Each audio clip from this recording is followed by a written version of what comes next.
pasal tha sut liana le athian te bung som le pani na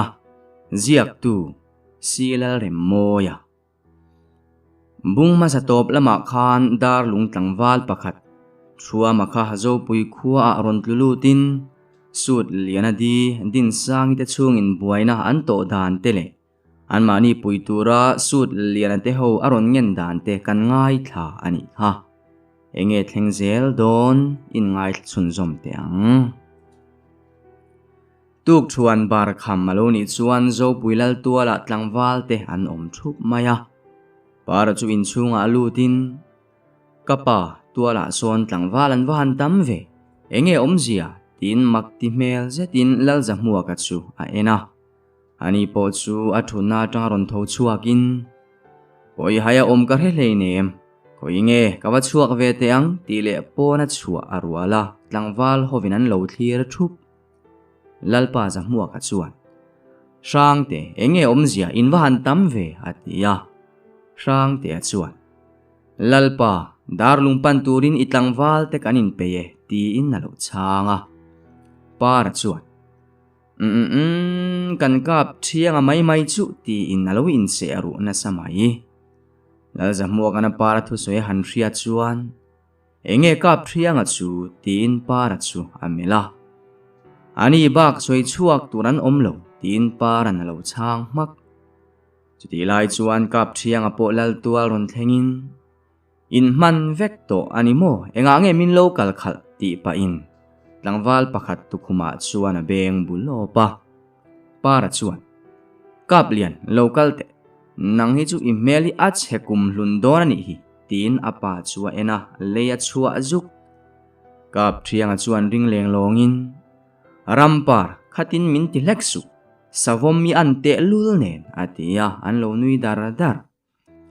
lalle karun thlen chuan sut liana chuan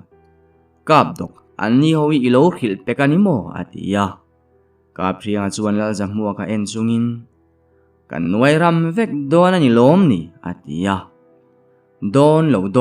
tam kalangai lo ve sut lianan na lo ti hluk kap thianga chuan lu hiya nuwa pa in an khuwa kan nuai ram vekang chuti in zolbu ga ka lo soi mai sin aron tia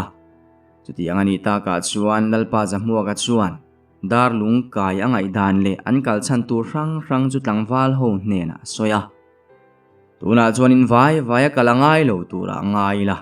atul huna che chuak thei ture ro chuan kan lo in kaw lok vek don nia ati ta ka chuan tlangwal ho chu an trin ta ani rin nuama chuan ke chu karon kal ve don ti le sut lian te kianga lon chu arwala chinga point ke po ka bang thei bik lovang halo ti vele tlat chuti lai chuan pasal tha than ruma aron langa kain pe ve chiani aron tia kap thianga chuan ruma chu khoya moi kal dona tialo zotin ele in bula karon kal ve don mole halo ti heu mai nalin chunga anin zuilu nuwa chuan lalza muwa ka chuan harsat na lian thamani lo dan te halo soya kafate han kalma sapot sela harsan na lian zo ka thlengta ni le apa chuak point kan thok chuak mai ni ang chu ati ta ka chuan pasal tha than ruma point kal lui atum tabik lovani anin pe nuwa chuan kal mayan han tuma lalnu pidar ku ngi chuan in vain in kal le donem ni ati chuan rova chu pona chuak ngal nal rin nuama pona va chuak chuan enga tingei chua vuta atia rova chuan nui sung chungin inalo ombik ni ka pe to love atia rin nuama po chu akhi suk mai lalpa za muwa ka chuan tun rum chuan lo tum bok nen an vain vakal mai te se ati ta ka chuan anin vai liam zuita ani chuan kalpar parin khuwa thim dona ruaya lui kianga bung munzol la ya anin khuara zanria an buat sai mol chutian ngoi thap lai chuan chinga chuan kan khuwa hian savom muemo that an soi om kala khemia alo atia rowa chuan chu savom mu chui chak deuh ti na ni mo tialo zotin mu chak lamponi chi alo savom tamzia min an soi ka heve thin to kan khua mi tena kan latong mi alo hi makati devani anti chu kap thianga chuan savom ti angreng a ho lutuk po som tok lekalom halo ti ya rin nuama chuan i muanga itlan duai siang e o halo ti ya anui dar sut lianan kap thiang savom chui pot som ngam chiang mo an soidanin achak via vani oma mi hring mit an tumbik thina ni ome ati zui le ta ka chuan an re thap para ron in rot ve in savom nena in tonchil rengin chem nen be ngo chia ni ngai lo kan bul hnaya thing tuai ban rek tia po poilo wang chu tiang chu kan huani chuan kan sat watanga khap ai se dewa kan tan nu a mor le lam kan zumanga savomin min se don chia tia khan chu mol chu atung zong in kan lo kenganga savom chuan mol zum chu aron se to mai don ani atia kap thianga chuan koye tangai hriat nge tin para chu thutak zetina en ha mai ani la chuan upazok ke thu soi ani ka hriat ni alo ti maya engemo an soile nuwa chuan mutzayan rel ta ani ti chuan an kal le tapar para darlung khuan nai viau to tia kap thianga chuan kan man mo ve ema thin rim tunin kan kal ve trau chuania kan mi du ten lo om le si lo chuan a van ho du om ve atia para na lo chang wat atul chuan an khuwa po kan panchil mayang atia tilai chuan kong chaklama tangin savom lian lutuk hian an hmarhuai tu sut lian chu aron chuana ani chu lo person dor midang po chuan lo in ring hal viau mai par chuan thingsat vatru atia savom chuan midang aron zuan zuile hingsa na mana om to lo ti in kap thianga chuan savom ron zuang chu achema lo vai arwala ake male lam chu achok sak mok chu chuan savom chu athina tirim ti achiang viau mai rum chur chuina ron pannai le ta ama mi chu ben thal top tumna ron bo le chia tia sut liana chu tol ma in savom ron zuang le muya tak chuana chok sang ve le ta chura le ya tum le chia chu rin nuaman abo chil zui ve le ngal zat savom nunglama tanga ngonga ku abetin ron sa do tia avin para chuana puya midang pon ron nai chilin an sat rum zui ta ani savoman than nuwa chuan an thubia lai maya kap thianga chuan arampar ithil hriat ka man ngai na reng lo khatiang man tlak lo thua khoya tangin moi hriata atia anui suk chinga point savomaron lan meu chuan thingsa sui zum chi ni reng lo kan sa chungin min se man dai don ani kha atia para po zawak lovin anui put mai chutia thut pa vaibel te an pakhuk lai chuan tlangwal pali anon langa sut lian te kianga savom let arengan mu chuan pakhat chuan kha in lo thalfel derani mo awahan lom om em o aron tia anui sang mai sut lian chuan kan kongkal lai min ron be thut mai sia kan lo thal ta mai ani hi tina changa tlangwal pakhat chuan alo mom hle mai putai te ram kal lo ti buai peka kan ron zuya lo mole atia kap thianga chuan local te asai han chan ta cheu ati ta ka chuan an ni point ron nain an chan zui mol mai ani rin nuama chuan tlema zong chu ak ve ila mole ti le chan na rual ve ngala du to ka an chan nuwa chuan dar lung kholam panin an kal hota ani chuta arova chuan ban vain midang chungoi turin na hantia muang changin silai nen malama pan riau mai asilai chu met puak dopin kap thianga chuan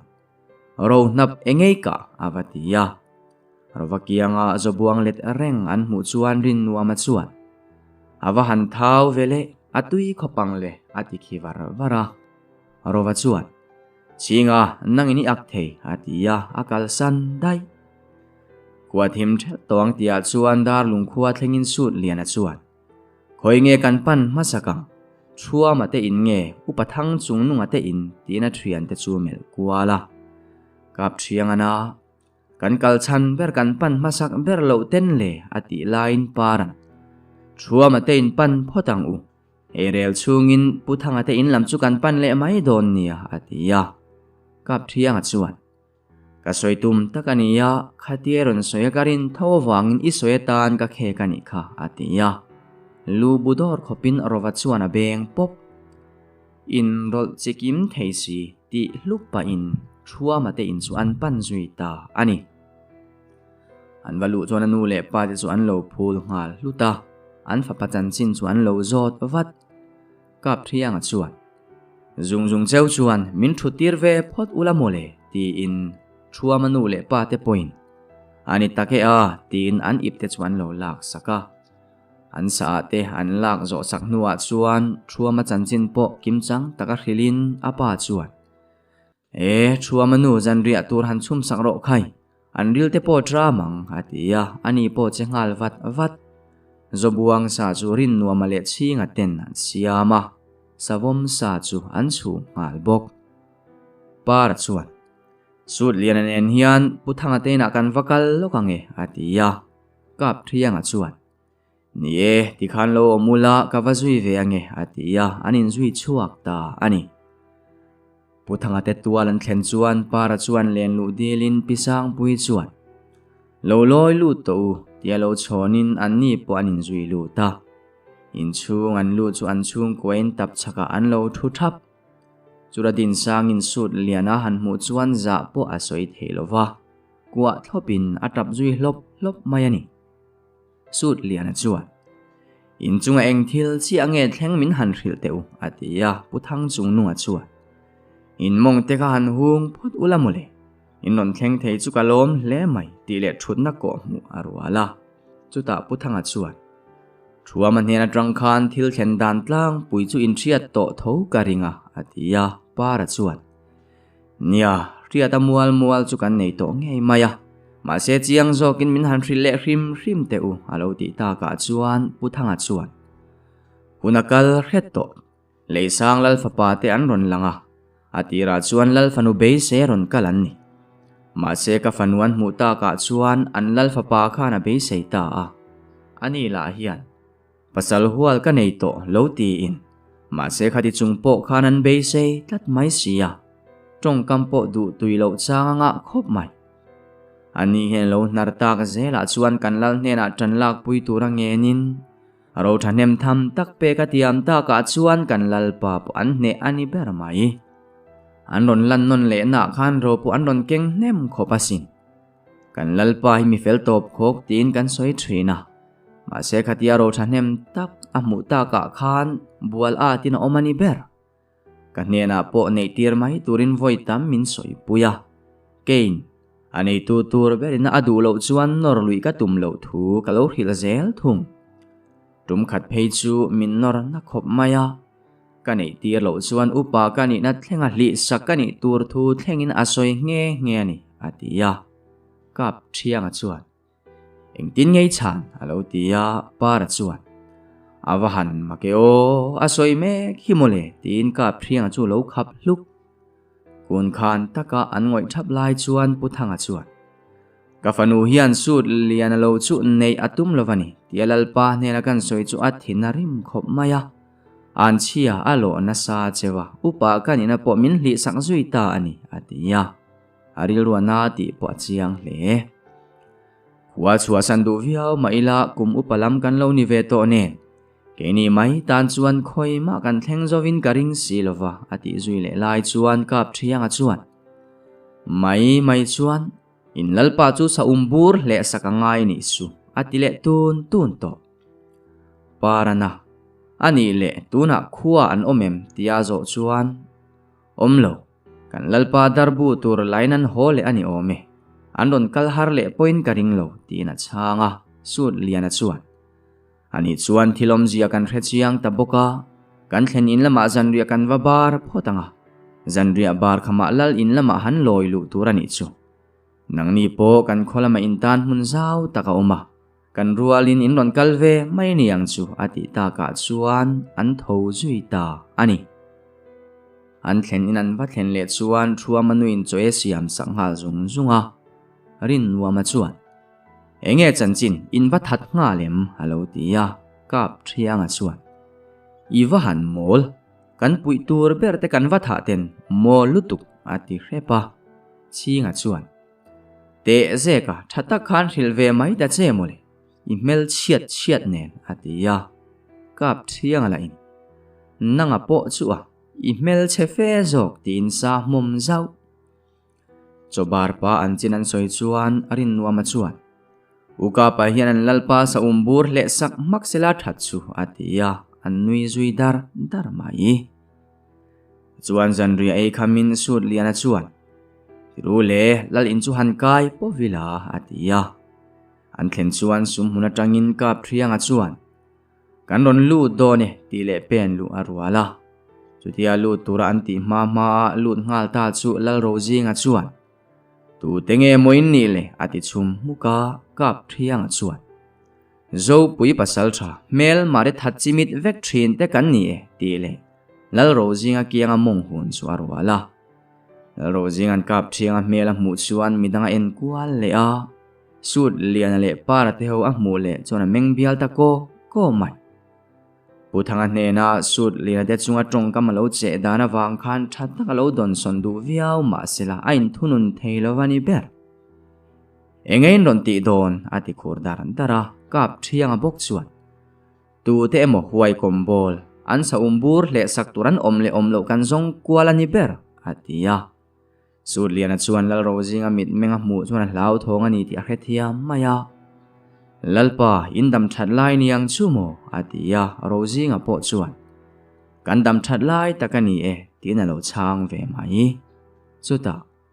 engti tur berin mo in ron kala tia sut lian chu melin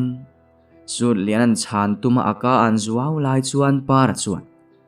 hei kan lalfa pa hian nupui nei angen reng maya nang puin riat sa vek tho ani boka inu pafanu din sang iso kan ron dil don em moni chu tin in khuak an ron kai le roi mai ani hi atia sut liana mel zau lal ro jinga buai to hle leisang lal fa pa te khan thi tam tham tak an pek to ba ka darbuan le me kani boxi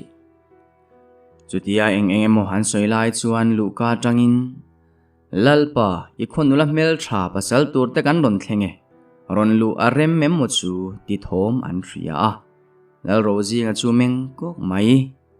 kap thianga chuan lo chonin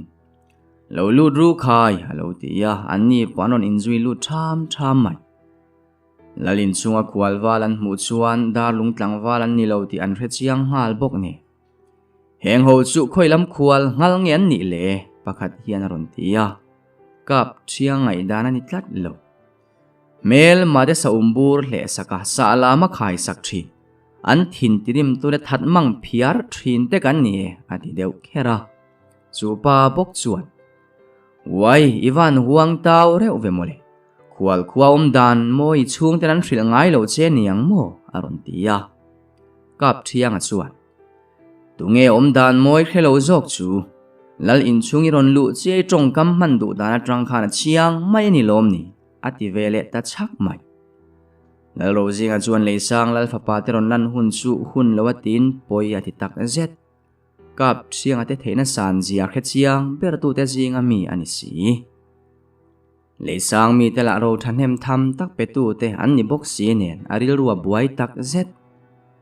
leisang mi kap thianga ron chang tu ka pasal tha ngun to ya ni in leisang lal fa pa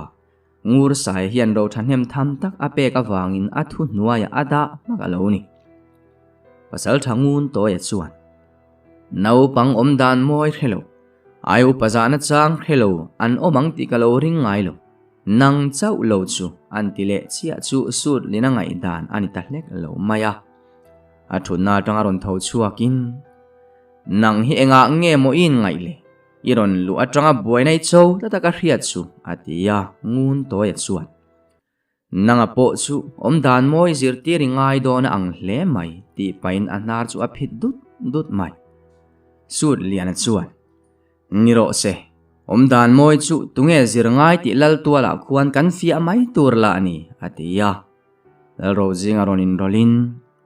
ngoi te u thu pho te u thazain soila mole atia kap thiang chuan an miti dan khangoi mai na chiani lo nang hiam ni lalpa ro sum mga thlem tu chu tile ngur sai tuk zialaman chu arwal tamaya ngur sai chuan min tharo leisang lal fapa ka ni hi ativin thot pasal thangun toya chuan in van huang taw vele ti pa kap thiangan ngur sai tuk zial aman na kut man pa phi son mai han tum chu nget tlat para pona do theita big lo nge ni pasal thangun toy bana chuan manina her sak tang he maya pasal thatia in chal meu po chu atre thot nang hian iron lan na tangin buaina ila chou char char in vai hian min beiron ngamem atia pasal thangun toy chu atong mai theilo aner tlok tlok ngot para chuan chua sanang tin athian te chu en kuala ngun toy chu en le in ingamani chuan kanaw nen hian naktu ka lal tuala inin beyang tin lal in chu an chua santa ani lal tualan thlen chuan chinga chuan zanina be ngalin ti don moti na galaya ati chuan para chuan ngak loka rin wamanen khan lal in nuai toinan thom lo wangai tharo atia chinga le rin nuamate po chuan lal in nuai chu an pan zuita ani sut lianan kanin mule na tur muni hril lova ati chuan para chuan lu hi anua pa in ani mo rova wazui ve tamai che puthanga teina kan lo omange atia rova po chu akal zui ve le ta ani ti chuan an ni pathum po din sang teina chuan loi lut le in leisang lal fapa te an ron thlen thuan soi chuan din sang chu a mela hlau thong mela to lova a chan po akianga omte chuan an thlamuan hne to lutuk tlat lalina thil thengan soi mek line rova o chuan ron len lu aremem aron tia pisang puina lo chon vat anni po chu an ron in zui lut le dam mai rova chuan ron len ven tum thowa soi vak ngaya kalo ngai hleinem atia arin nuama chuan min than du thuan soya abak chu hetaron len ven tuma ro sum mga ron thlem le chewan tumani ome atia kap thiang chuan anuam done lo leng selani mailom atia anu rei lo te a chuan pon lama tangin len lu dil thoman hrengal zat pisang pui chuan lo chonin leisang lal fapa te po anon lut le dam to a anni pisang pui te ro film khur thila tin khum pui lama an lut le ngal dai puthanga chia tap chaka lo thuan mu chuan ngur sai chuan oyange kanu pui tur chu om aron tiringota puthanga chuan helaya inu pui tur an om kawahan helove ati zo chia chu pasal thangun toya chuan khang lang che chuan nang hi iwan in langeng rei ve mole i pasal nei ni mu thailo turin ka siam mai tur che sin atia puthanga chuan min ka du lo ati chuan za sak tura ninga ye chu mizo tlangwal om dan tur po ani atia ngur sai chuan atok via ve kan do reita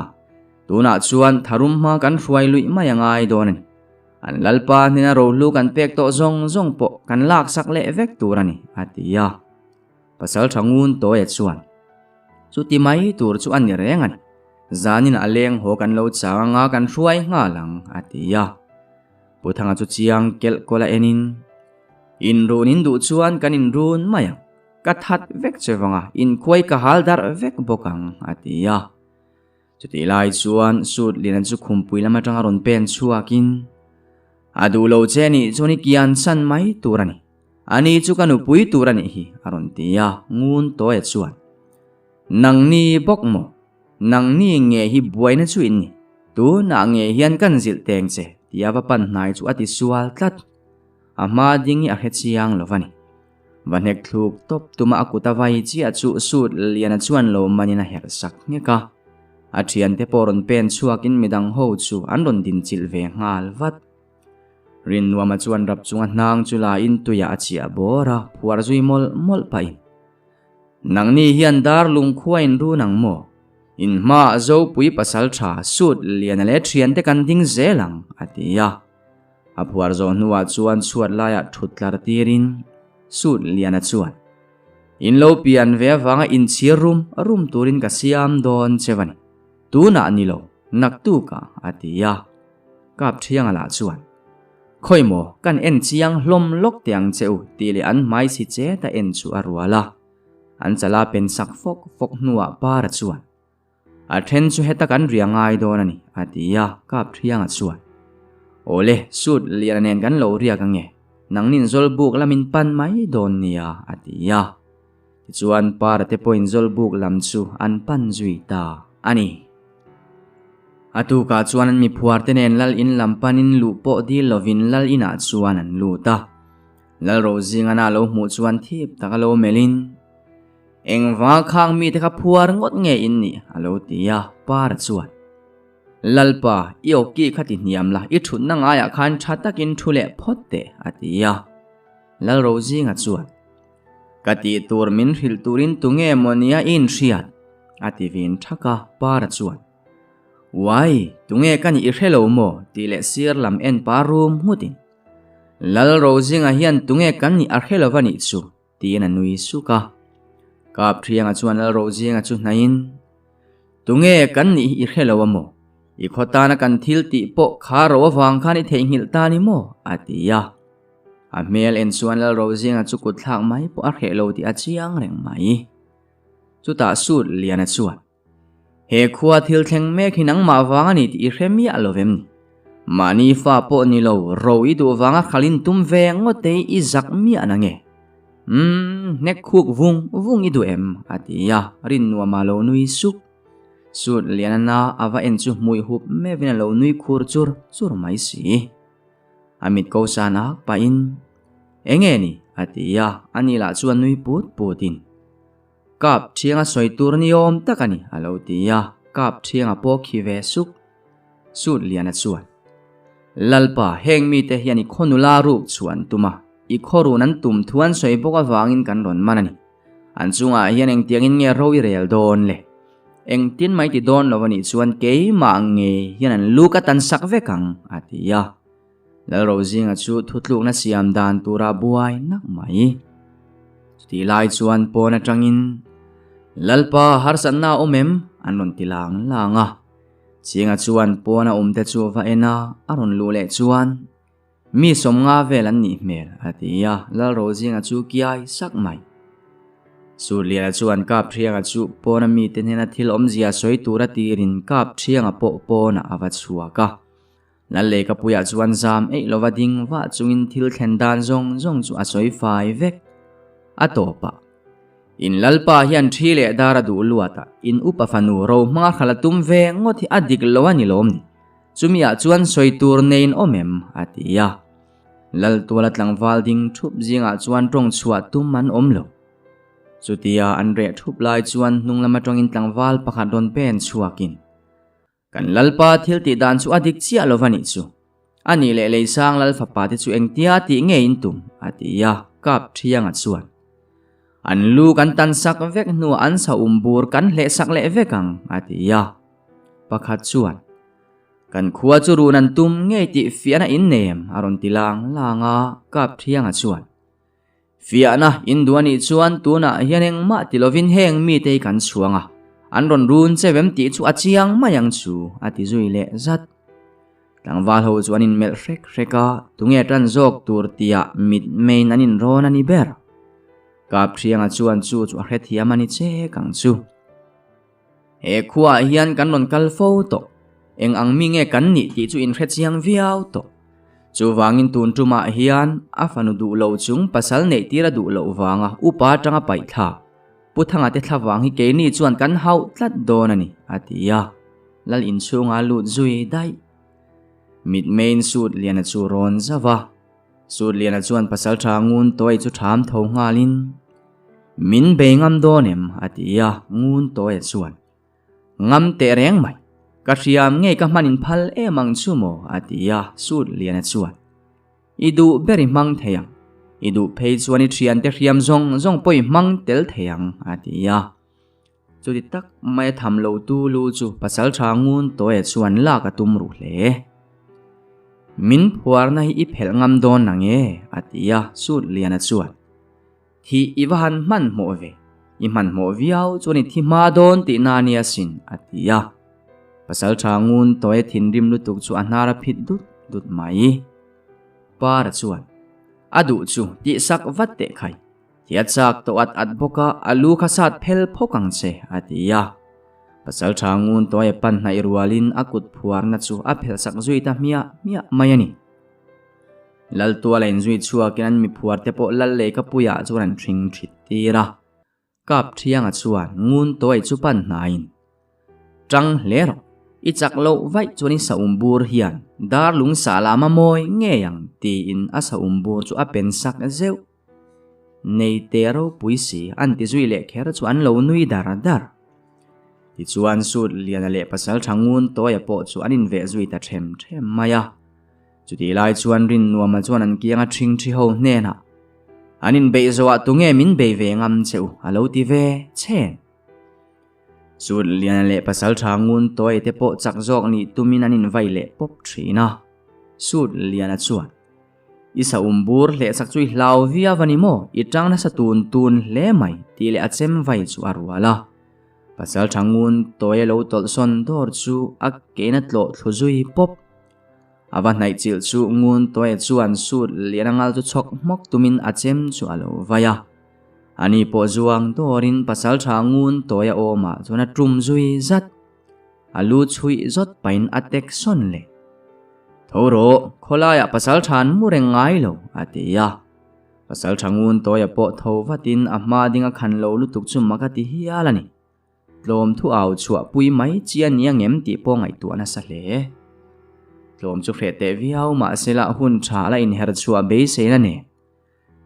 katlome ka hne ngang lo che ani ti in atlom thu chu au chua pui ta ani rin nuama chuan tuna keima ve thung tunge min beidon cheu tin an mi phuar te chu en kuala chan na dong lo tu manan chan lo wang chuan rin nuama chu athin ri main sum zo tatlat lova pakha chu nek thal top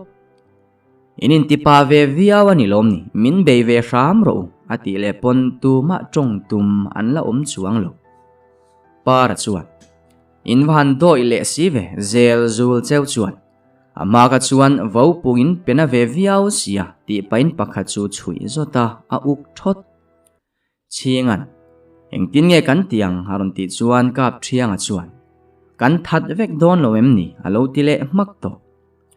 sut liana chuan pasal thangun toy chu ron nor dot in le ka pui ma chuan adin puya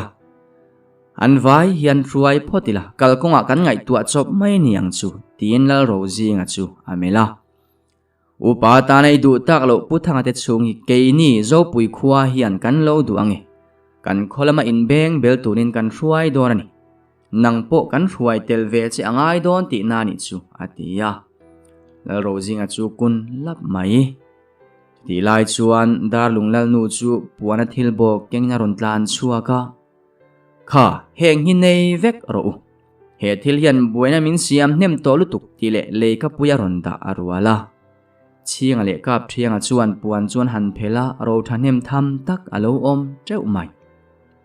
kap thianga chuan he hi em nian thlem na che chu tial ro zinga zotin ani po chu abungat ngata para chuan kan odve khan lo kan nga lutuk nei vek ro atia chuta la ro zinga chuan kamit adelani heng mi tena ro thanem tham tak anron ken khan min bual a zowa khokhat lal ni ve me ma ila hetianga ro tami kala mungai lo he thil hian ka du lo thleng min hruai kuala upathanga te chung ko ngai dam na po kadil tak ansetani atia sut liana chuan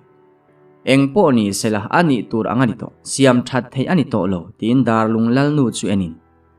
kapi hengila lut le vekte para soyang khan ke ni chuan kan mamo love atia puthang chung nungalama vakal hnain voina kan chuakang leisang mi tile lal rozinga hruai chungin tiakal maya tum chu lalpa rozinga chuan pasal tha min ngai dam ram teu nang ni nena mel mani ka du love ka soitak angin heng ro poi nang nin la vek ula aman zui dan chu in thu ni ro se ka ti suale to lowang upathang nang ni poin he khoi chu asan lo ram teu khai ini nangai upani na poi chun zom le anga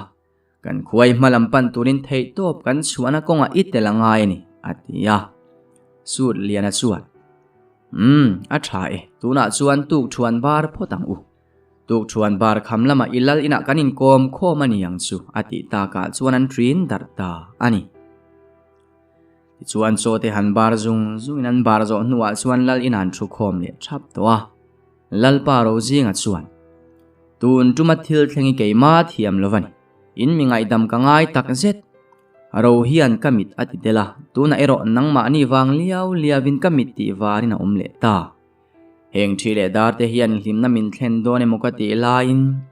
har sanna le hreom na bak min thlen silo atia sut liana chuan ani renga sin hlimnei thile dar manga lei thei anilo I mela in chirna tak tak ka muwa wangin ichunga eng ma kan tilowang song ho sa chuan mela in chirna an lan tir lova ngai dam na o kan chua heklo chu wangin an ni sa chu kan that vek donani atia chu thuan ria chuan ngur sai chuan I khresualani kan thil tia wang khan in chirna lerin kan khat zo ka sin khonga in min khethiam ula poi kan lo khoi to khangai dam tlak ni lo ma sela in khongai na sang ber kan di le atia kap thianga chuan ve ngei chuan inin chir tak tak love a alo ti mak pasal thangun to ya chuan thian teu hun thamin pele ram teu in zangena kan dil tak meu mevani atia para chuan do ta mi ti kwal velin phubalak te kha in lo tumange phubala tura in chua hun chu in thi hun ani yang ti lo khre sang cheu atia ngun to ya chuan khalama kha chuan ngai tuom kan ni hau lawang ti in an phuarna an phel saka an hotir ta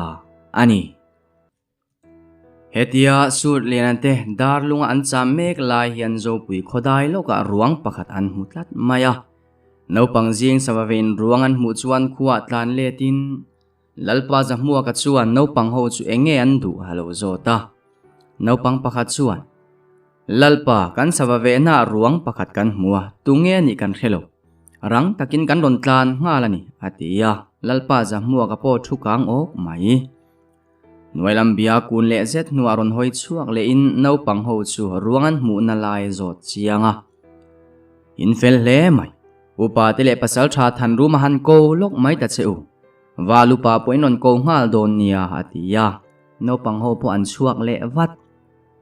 kalova walupa tele upa te pasal tha than ruma te chuan lal in ron chuang ka in an kimta mo tia lalpa zamua ka chuan naupang ho vina ruangan mu thu tele an ruang mu na lai mun te chu asoya walupa bele pasal tha than ruma ten midang somin juk fia phot mai sela thangem atia upa ho polo butliar tliarin wal upa tele pasal tha than ruma chu an chuak ta ani lale upa ten an rin danan soizui nak naka tinan ni pasal tha than ruma le wal upa te po khan tlang walan mu rem chan anga piang an som ve ngal bok kot chua an thleng trep tia chul lova biak vula le sena ten an wa pha a an vain mi som ni velan ni ruang an mu na mun an tam tui an thlen chuan pasal tha than ruma chuan tuma kal dar lo turani nu chuina kong har sana min siam the wangin lo pal phul wak lovila thang atia walupa poi ni kan pasal thaina soyang khan dai dar lo thayang berin kan kal don nia halo ti ve bok muk thing omna kiang an thlen chuan ruang po chu an juk muwa wal upa chuan pukhiang boya vani mel ve atia rang te apoi ani ngein ka ria halo ti ve bok ruang anan bel chian chuan pukhiang boya nge ni in an thre theita a walupa chuan tlangwal ho chu azona siam turin atir zui ngal wat bok pasal tha than ruma chuan atak salamat nu ma en chuan ram samhuam mani mel hle mai ti in tlangwal ho chu mel kuala sena point kaparum sakei nu ma angka ti mange ati chuan pasal tha than ruma po abu ngat mai ma se sena sir deu leka zunram thiar tura kal chuan nu amule ta a kaparum kapabei lo enteu sapui ken hiak ngeinin ka ria atia ani po chun kalvat walupa chuan sena sapui nu immuto thinem ni atia ani chuan kan kho hlui lama khan sapui anon in lar le zau thina voili voi nga vel chu ka muto ti na lo changa pasal tha than ru ma chuan sapui nu nge chu ani hi a nu la hi la thar khop mai le nga Pukhiang boy thi sen le aliam en son tuk in lama thil thlengani nge arin om atia ti lai chuan tlangwal ten hlangan siam zo to thuan ron soita ka chuan wal upa chuan sapui se ani nge mel ta boka nu chui lovin kanin zon ho phot mai ni yang chu ti in Pukhiang boy ruang chu an zon ho zuita ani kong anin zon chua chuan wal upa chuan nang ni ngal chaka se na le rang te te khalo han masata ula la le upa te hena kan chin lo han thlen masang cheu atia anni po rang takin an kal zuita ani an kal chang bokari lo te a khuwa thlengin lal ina po lu di lova lu tlang ngalin ruang mu chiang tu jok se na chuan china han soya lal le upa te chuan poyan ti tak zet lalpa za hmuwa ka chuan mingte sena le rang te hi an chola halang tuin tur han peto atia anin khol khol nuwa chuan lalpa za hmuwa ka chuan Pukhiang boy ruang chu heta ron thlen phot ula chumin nuwa an in lam kan pan pui le don nia atia anni pon lal in chu an chua san zuita ani uboi chua ka ruang chu zo pui kho chunga ron zon lutin a hmuwa piangin an zui ngala lal le upa te point le ka puya train an lo muak ve bok ti chuan ruang chu lal le ka puya da in lal le upa te na an envel nuwa lal za muak ka chuan tuk ina kan thil ton chu athin rim thla khermai Pukhiang boy se hlum tu sapui kan that nge turani atul chuan keipo ka cha chuak mayang ati khur daran dara upalal sang a point keipo ka cha chuak ve nge alo ti vat pasal tha than ru ma chuan lalpa nang le upa te chuan khuwa lo muan zok teu keni kan omalom hindu danang takin Pukhiang boy se hlum tu sapui lu chu kan ron hon nge yang atia upasuak nu na chuan kan tlangwal te kan ring tok cheu pasal tha than ru ma soita kang khan sapui lu chu helal tuala nge hian kan ai turani alo ti ve dap bok ti chuan pasal tha than ru ma le wal upa be te chuan sapui nu chui tur tlangwal an ruan ngau ngawa an zinga chuan chul lova biak vula le rang te ba ka se na po atel ve bok wal upa be chuan bole te u nau chu Pukhiang boy phum na tur lo buai pui tu tlangwal ho lo ho khom turin aruat thungani ti chuan tuk thuan bar kham lama chuan sapui nu chui tur te po chuan chuak ta a se na chuan kapa be kan sapui nu chui turi a om hlain ka ring hau lo mai a atia walupa chuan se na chumak ti mel taka enin chana omem a om hlat irin lo chan chumin han hril te atia se na chuan ka thin lunga yana om hlalo warin nakanei tlata ka soi ve mai mai ni atia pasal tha than ru ma chuan se na thil soi kha thil ni the ni alo ti vat chul lova chuan parum han soi chiang lo la mole ron tin pasal tha than ru ma chuan sapuin Pukhiang boya ase khana e mai nau pang ho thoma ain sa senga nau pang kal son hun nga kin hlawak lova lo la nga nge karing atia wal upa chuan kan pasal tha khan soi dik nge sela wa han duom ve mole kan la le upa te kan laka an be se sang sia kan hlo cham thiang hau lawang halo ti ve bok an tam tu yan thlen chuan Pukhiang boy ruangan mu na atanga nu chui tanin se na chuan nu chwe lo thiam ngang maya an hnung an zui ani ber chutia nu chuya an kun dan lai chuan se na chuan a ba na ron phara sang te chuan enge ni lo tin thom dim turin na ron ti vat pasal tha than ru ma le walupa be te chu hu in anni po thom dim takin se na om na lama chuan kala se na chuan sapui ri manam tlat aum hlato lo topang ati zo chia chu sapui chuan rang te aron zuan zok chul lova au thot thoma rang te chu lo cha son zau lo selang zong ase chiang khopang le turi chung po chuan abeng nung lama sakei chuan aron ham man tho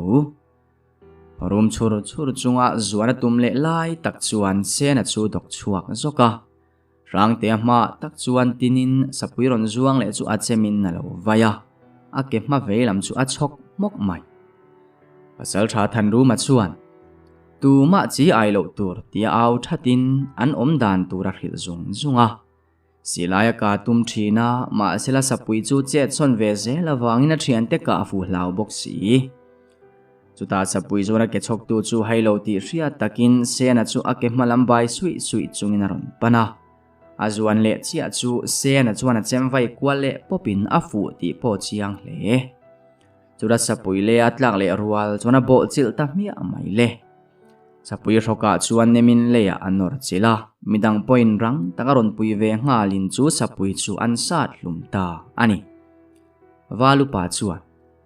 awahan lom em har sana lian lutuk tok lova sapui kan tha wangin kan la le upa te mel mu po apur om ta sur mai atia sapui chunga sena labok reng chu chul vale biak vula te chuan kai thovin sena oma chuan sapui hamna alo thler duai maya walu pa chuan rangte nangnin sapui zona tur lo buat sai ula sena om kha he yan tuam phot mai te u tile apuan a chu chulo pe karwala an tuam nuwa chuan rangte te point langan pe to boka sapui chu langa anda zuita ani sena chuan ngai tuom kanilove ke main ka kal thei ati tak la ta chuana ma in nakala langero an chel tir ve lo thung sal tha than ru ma chuan i huai sen hle mai thian te nun chan nan nun hlani huam ti po i che dana khana chiang tak zet nakin zela chuan film khurna hlo mi a lo turani nilu film put ram tum don nia atia sena po chu abu ngat mai ko chunga sapuyan zon lu chuan mi puite chuan an lo en du hlom hle maya lalnu pidar ku ngi poron chuakin kan pasal tha tele kan walu pa te ni mo lalle upa te chu pukhiang boy te in laman la om veka khai sapui nen mo beya le ka puya khan lo da phot mai teu atia chuan walu pa chuan lalle upa te ko turin chul lova atir zui bok karlova anni poron thlengin lalpa jamua ka chuan kan khotana patang kai tak pukhiang boy se hlumtu sapui ruangin kan wang khuwa kham phei zonga ron lu thi alom om tak zetani walu pa khanin beidan ti han soi sela atia ani po chule ka puya ron chuakin an beidan chu han soi zara a soi zo chuan mi pui ho chuan sena chu an en thup mai ole zo pui khuain pasal tha kan nei beldon ang hle mai sena kan chuang tak zeta midang tein pek na le huai sen taka sapuin beiwangin kazupui yanin dang han non teu atia upalal sanga chuan zupui ron choi chuakin an vain ming teile ram toni te una vina antul nuwa zamua ka chuan naktu ka se chalin ka ayang atia mi pui ho chu an thom hlua mai heti mek la hian darlung lama sut lian ale athian te po an la om thapa sut lian a chuan naktuk lama kan kholama kan kirle mai lo chuan kholama po min lo ngai tua viau thei to ani atia chinga chuan keni chon heta ti tur kan nei zui ve reng hleinem nangma chen ti turi nei atia anui vur mai para poi nie kan ti tur ber kan ti fel thei boka kirle to po apoi lowang halo ti ve bok kap thianga chuan ti tur iti zowa mo tungei ti aron tinui vura akhi suk sur liana chuan din sa chu pom wang pa in kangai le hle don mai che kan kholama ron om dai ula thatur atia ani po chuan ke tak hiana sin ngai don che yom lo chuan ka tha muang theilo atia palai karon tir ba don nia ti in anui dun var mayani atuk zinga chuan an kholam pantumin lal in lama hoan tum thu soi turan vakal chu lalpa ro zinga chuan leisang lal fapa ten arwan pek chu ti tak zeta hon tura tia wangin sut liana chuan mi ro lo kol ngo chu ka pa du dana ni lovang nangin kol i du miau si lo chuan an khuwa nge kan pelet mai don nia atia lal ro zinga chuan makti mel zeta sut liana chu melin nangni zet zong midik takini duam na reng nei lo ka ngai sana chewa zual sau mai hatia sut liana chuan khai lalpa itima ma ani eng ma kan ni big love i khuwa muang ten lo om sela kanin hule thuai tura nga yang atia anin vai liam ta ani din sang i chuan thing da sa phur pa in suit lianate atha thing da na an va thlen chuan thing thon lai enin a kiang an thu thap chutian thu thap lai chuan sakhi jing wak ron kun dan chu rowa chuan a thal phorina kap thuwa chinga nangmong jang ava char to ti in anui var mai chinga pon engma soilovin sakhi chu avalam maya para chuan avahan ti zia ve o din sang hian lui changro se ti le sakhi sa chu azaka tan moka alulam chu din sangi phura chuan ada ta ani din sangi porin lo taka ajing thing phurin sakhi sa hon tur chu lom ve hle dam taka omain mule thuai turin anin vai liam zui le ta ani para chuan le sang khuwa chuan kan kal ngal mai donem ni ati chuan ding datin ananin en kwale dena anan soi ho chuan le sang khom na lai ria tu ma reng an lo omlo sut liana chuan hetiang ani ta ka chuan bolte khwa lut roi maila le sang omna chu kan zot le mai don nia atia midang point than ti ta ka chuan bolte kholam panin an kal ta ani chuti lain khatia le sang lal fapa te an ho tir ta kha khuwa an thlen chuan lal fapa ngur sai chu apa hna zual ko na sa hle a an ro ken an lak sak vet nuwa kut ruwa ka anon ho tir thu te asoi ba ka an ro lak let le nge ya du thuwa han soi chuan lalpa point ngoi san mai chi angai talwani yang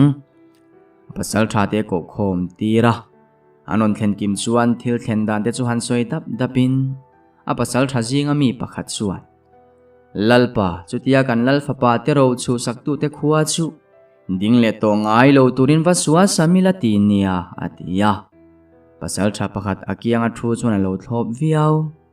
asir bera thwero chuaneng ma soi velo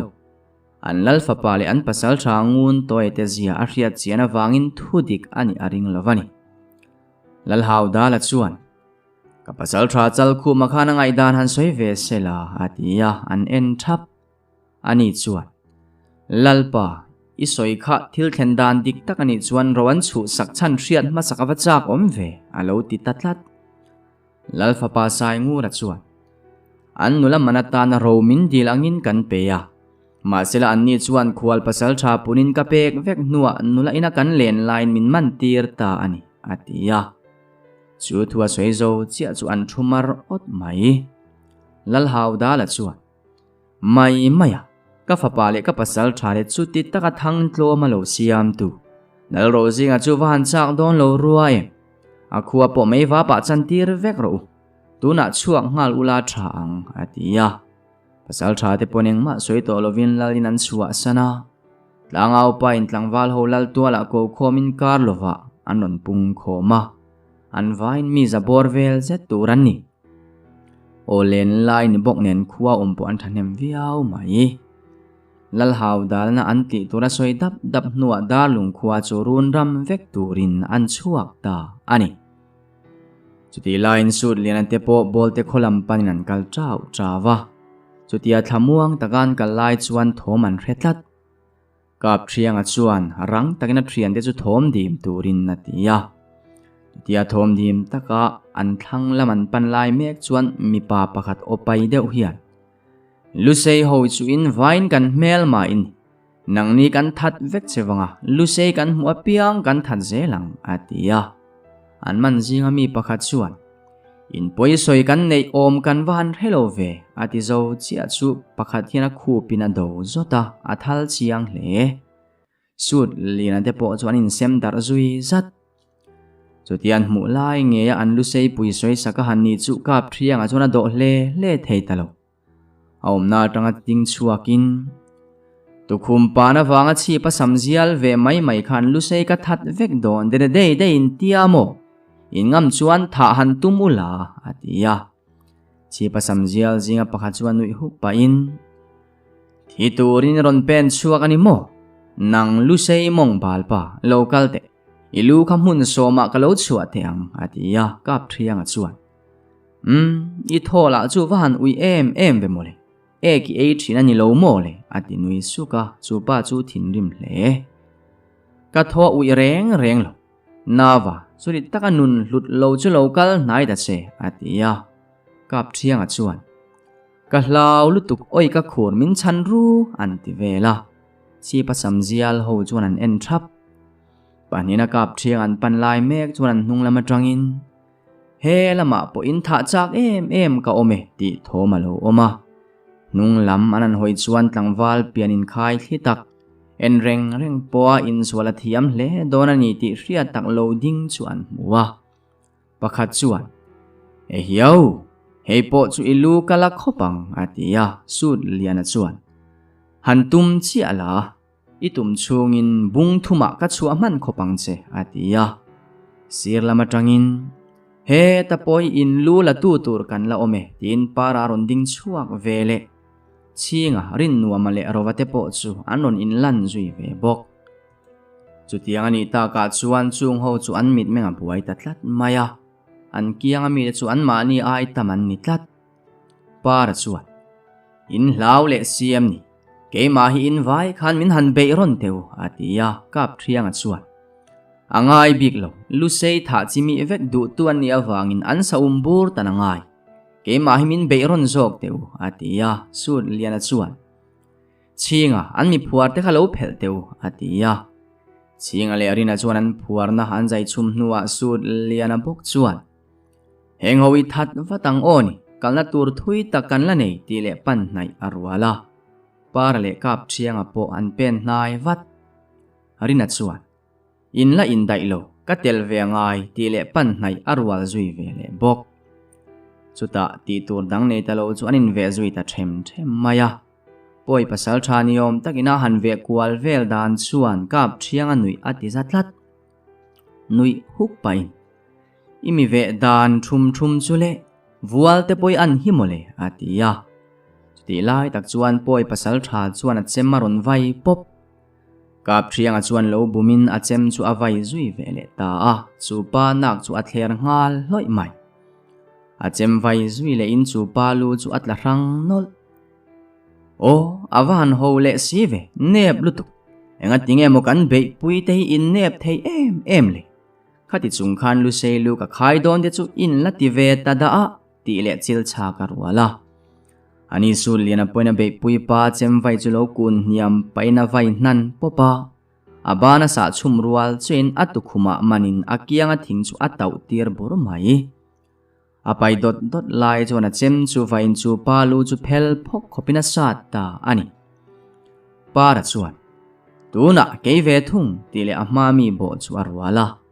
achem vai kwal zokin chu pa chuan tingai na hello nge ni achem po chu vai ve man meulo para handin meu chuan chu pa taksa chu kak diai duai to ti khan thok han la phote tin rin nuama te in be chu en san dai anni po anlo in vai na samai ama ding chuan tloma tum lo ti hriat takina vai buana athiam na zong hamang ti hriat takin rin nuama chu be dan rang inan ti kwal vela ma sela zo pui tlangwal ani tlat chuta chinga chuan rin nuam tuna le atia chinga mel zeu pan bo ve tak mai chu pa chuan chet ngai na hlol a khelovani ber atol hon maya atol nalama chuan thingzung palin na thal huang zuya rin nuama chuan tlo lutuk thole ro tia chema kok vuin chu pa po chu thole mai chudarin nuama en ring lovemo tia aron bo pop chu ati sual anita ani lotol son zevina chem chu vai popa chu pa ngong chu chok sak mok rin nuama chu asoi hriat thei chia silo hena phunzui mol mai sur liana chuan kun don beng thakin rin nuama chu pan na ya iche dan kha van ro pui te lul em pasal tharo pui tina bana wa chel saka midang te point kutan lo beng dar chuti lain para be pui pa kha be dong mel taka thin para chuan engwangin mo lu sei ho chuin huat em atia chu pa chuan phuba alo ti sup phuba ani tia kap thianga chuan nek thal top tuma pan nain sut liana chuan alo dang vata ngoi lokte hepa hian phuba nge soi ngai thalokang ati ta ka chuan kap thianga po ain sum le theita ra mani chuta eng phuba nge soi tia hanzo tin chu pa chuan lusei hovin kan nula an rubovani atia rova chuan ka vahan oi love o khapa khan do ta soi mai mayan thatila kalwatang alo ti mi maya sut lian chuan thatta kan zo nai chan lo chuan tuna hian ithian te kia kal turin ka that ve nga lang che atia ma se chu pa chuan dot ka soilo lusei mi te kan khuwa ron kalin kan nula an rubovani ati le tak zela chuan para chuan engein khuwa chu atia mong bil tinalo chang vele mai bok kap thianga chuan dot bok mong bil te chu run ram vek ani to ti kan riat lo I ring em ni atia chu pa chuan run ram chu ani chiange ma sela anhuwa khothar kan kai le ani atia sut lian chuan khoya tielo zotin ama kan khom na tanga tiau nai dewa alo tile maya ani le mieng zat ngein tha to tia zot le in mi som ni vel chu an tling toang an ti chu kap thianga chuan shep taka tile chu pa ngong chok chu arwala an tre rual thot sut liana chuan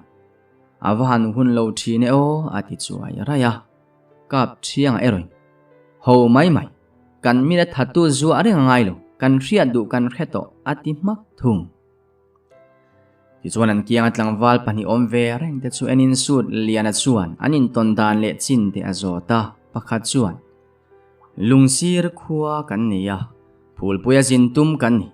khang mi tenen khanin tongin min phuar ngal ngot maya akhil hai thak du khop mai inon lang chu kan lom tak zet atia sut liana chuan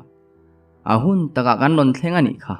tuna chuan thamuang takin in kal thei toang tin an hming le khuwa te anin thil hnuwa anin then zui ta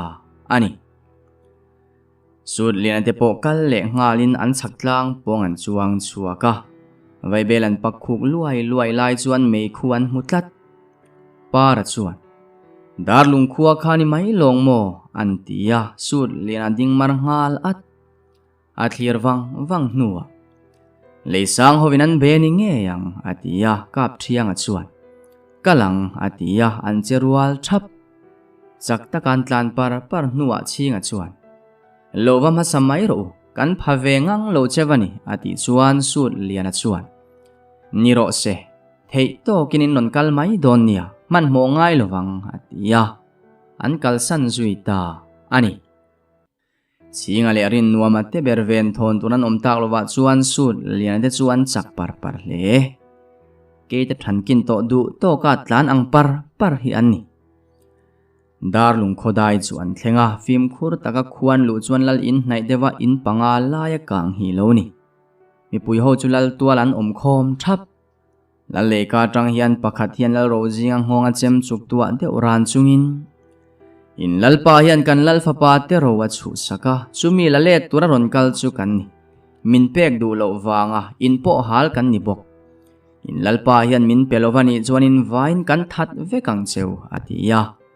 kap thianga chuan vain lan mai chu du viau ma sela sut lian nga ri chu adu tlat mi engzat nge ania khoi lai tingen omti ria chian masak adu awangin chet phut kharem tlat lovani mel maho omna an chian nuwa chuan sut liana chuan lal ina lu ka tumanga lal thu nuai tu le soti buai ka lo tumang atia kap thianga chuan ka lo zui veang che lal fa pa son din sang so athu nuai tel tlat mai pani kan yangai ati ta ka chuan para chuan niro se arovanen kan lo vengang cheu alo ti vele ta ka chuan anin then zui ta ani lal in tui de na tang chuan in chung lu chuan han tuma ma sila an lo tron nget viau ni turani kap thianga chuan thingbunga chut atum tamaya sut lina chuan rang takalo dang vatin hei hian hrui kan zai chat mai don nia atia kap thianga po chu kiai suk tui de na tanan man ro phel ton na hruyan zai cha hnuwa chuan in chunga an luta thom dim takalal sum mun laman pan pheilai chuan lal in chunga ron lu tum thom an kheta tlat in sa seng na hun om to hek lo le in chunga lu vele sut lena chuan ka hup sakin a roka chemin atina chemia su I che chuan I rok hi ka zai nga lang a beng bul se ta ti chuan chu pa chu meng kok mai arin lo lutuk thil atong chu chet zui ngai na po lo sut lian chuan ka kut kala son do na yawani vai chuan thi sai ni ti in thriang che atia chu pa chu buk tak ngata chuan sut lian chuan ka hup na chu ala thla zo chia chu pa lu chu lal chuan la ya tla rang ngal nok sut lian chuan kap thriang chu en he ho in a mela zo na chu a hret hiamani che kang chu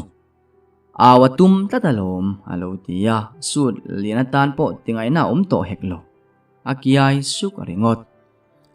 in mel ralin lal sum hun lam chuan pana da bang ong atanga pon laman en chuan lu budun hatin thom dim takinan chuak ta a lal thunwai tu leisang pasal thale an lal fa pangonga chuan an chem kwa wang la si tena du sak takan pek ngei chuan chuk tua vot tarai mai ngur sai chuan tunge tiaron hoile ta sut liana melan mu chu ameng ko maya sut liana chuan i chem khada tharo ani lo chuan ka chem hi ka potol ngalang ati treng chuai mai ngur sai ta na chem lak thak bak ti theidang lo kap thianga chuan a chem chu tlem potol zevin leisang pasal tha ngun toy ngong chu athi zai mai i chem i wa handa thlar ve ati zui le ta ka chuan ani pon a chem chu ada thazui vele ta zul mai chunzom le zel tur